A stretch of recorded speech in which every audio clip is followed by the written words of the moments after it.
our Dungeon Master tip of the podcast is use magic spells for your encounter designs. I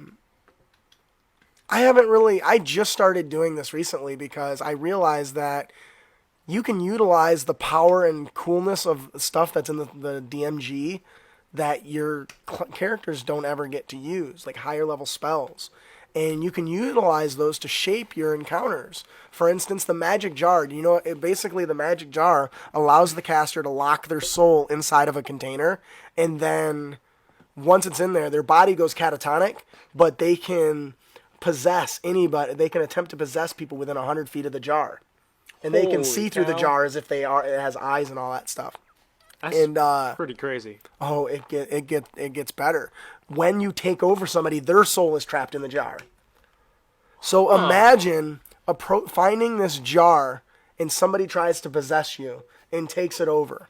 But instead of it just being the traditional evil person that you would think, the guy jumps into your body and do they freak out? And let's use Raven as an example. Your character. I tell you, make a save, and you fail. I send you a slip that says you are now a different character. Here's your personalities, your flaws, your traits, all that stuff. And you're not bad, but you're scared to tell anybody you're somebody else because you don't want to be stuck back in back into the box or back into the box. Right. But you're not bad, so you want to make sure that the guy whose body you just stole doesn't get stuck in the same situation you were just in. So now I've given you a task to either just come out and say it, or just live that dude's life, essentially, and trying to find a way with the group how to free somebody. I don't know. It seems like it can create so many opportunities. What do you think, Ian? I remember one time we were playing Storm King's Thunder, and when I leveled up, I gained the ability to use the Scry spell. But the component required was a crystal ball worth Yavin of gold, which you say is not exactly laying around. And you ended up saying, and I asked like these storm giants, "Hey, do you know where I can find something like this?" And they're like, "Well, there are these like pristine pearls that you can get from these giant clams in the bottom of the ocean." And it was me and Mira who decided to go on this underwater escapade. Yes, I do remember that. She made a submarine made of like rock. Coral and stuff. Yeah, coral and shape water, which they from the bubble pushing it along. We got chased by like sea creatures. That was something. Gangway! It was like I crashed through like the underwater dock with tentacles flying after us, but then somebody going back to the water. You guys did it. And Well, that's we the part did that mattered. Meanwhile, Raven was looking around like, so I didn't mean to be in your room. I was looking for the bathroom. With the giant. Yeah.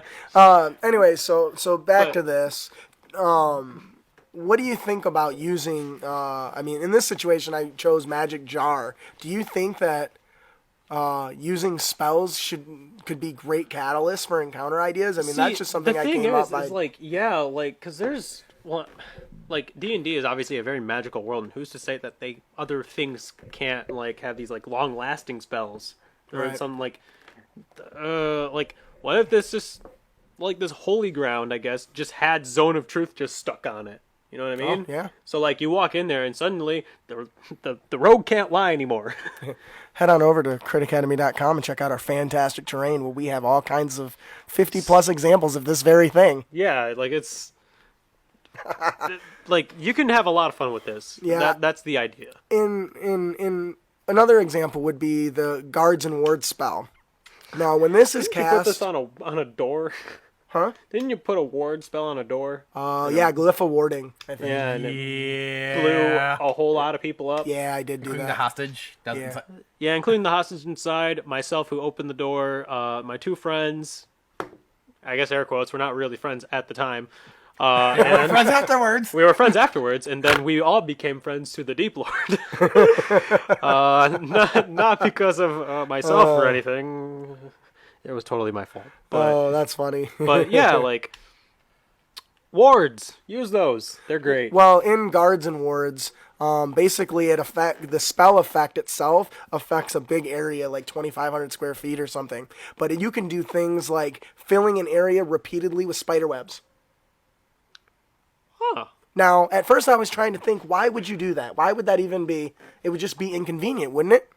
Well, it depends. If you put it in a big collection of hallways and you want to control which way somebody goes, and you're chasing somebody, well, you're not going to chase up the ramp that's full of cobwebs. You know they didn't go that way. Ooh. That's smart. But if it re-stitches back together every few seconds, you'll Then never know. Yeah. Oh, and with the magic jar, he's like, do the characters from a hat one shot. Oh, God, yes. I love that. That'd be a good one. The other thing it does is it creates like a fog effect. And in the Okay. fog, half the group gets confused of which direction they're going. Mm-hmm.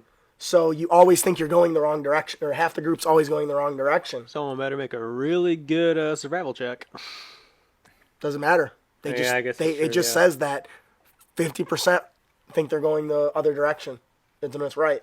That's so crazy. So it creates this kind of headbutting between party. And that's just a spell effect. I don't have to use it as a spell effect. I can just make it an effect that happens in this area, like you were talking about. It's like a terrain effect. Yes. So spells are great for that. They don't have to be something that somebody casts. It can just be something that happens from events and stuff that have already been going on. Mm-hmm.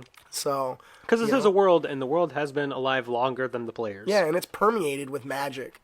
You know, from wizard battles and wish spells and demons and devils yeah, and angels. I mean, Yeah, everything. there's all sorts of stuff that's going So on. you can grab those spells, read what they do at the higher level ones, and find a way to use them as quest What if books and stuff. what if someone did like a summoned greater demon, right? And you see that there's blood everywhere around the summoned greater demon, but the greater demon is still there and stuck inside the inverted magic circle. You just happen to walk by it, right? That would be That could be terrifying. something that you just you'd be like, walk by. Hey, come let me out. Got something good for you. You're just like, Like Beetlejuice. no. This is bad. Alternatively, it could be something else that's stuck in an inverted magic circle, like an angel. And then you got to figure out how to save the angel. Well, is it an angel or a demon? or is it a disguised as demon? Yeah.